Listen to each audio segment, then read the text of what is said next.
લો બોલો હવે પલસાણામાં વિદેશી દારૂની દુકાન હાઈવે પર ખુલ્લેઆમ વેચાણ।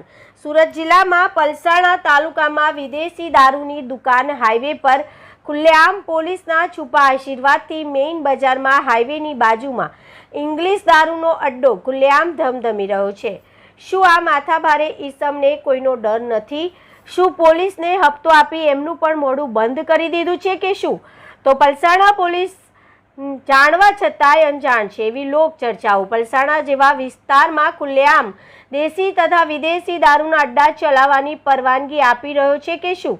એટલે જ વિદેશી દારૂ વેચનારે બલેશ્વર ગામના એક લુખ્ખા ગુંડાને પાલતુ કૂતરાની જેમ પાડી મૂકેલ છે કે જે કોઈ પણ એ વિદેશી દારૂની દુકાન પાસેથી કે દૂરથી વિડીયો કે ફોટા પાડવાની કોશિશ પણ કરે તો બલેશ્વર ગામનો એક લુખ્ખો ગુંડો ગમે ત્યારે ફોન નંબર મેળવી અને ગમે ત્યાંથી ફોન નંબર મેળવીને અભદ્ર વર્તન કરે છે અને કહે છે કે અમારો વાડ પણ વાંકો નહીં કરી શકે, અમારી પહોંચ ઉપર સુધી છે એમ ગાળો બોલીને કહે છે। ત્યારે સ્થાનિક વિજિલન્સ પોતાનું મનોબળ બતાવી આવા તત્વોને દામ મૂકે એવી પલસાણા વિસ્તારની જનતા બૂમ મારી રહી છે। હવે એ જોવાનું રહ્યું કે પલસાણા પોલીસ કે એલસીબીની ટીમ આવી રીતે વિદેશી દારૂ વેચનારની ઉપર કડકમાં કડક કાર્યવાહી કરશે ખરી?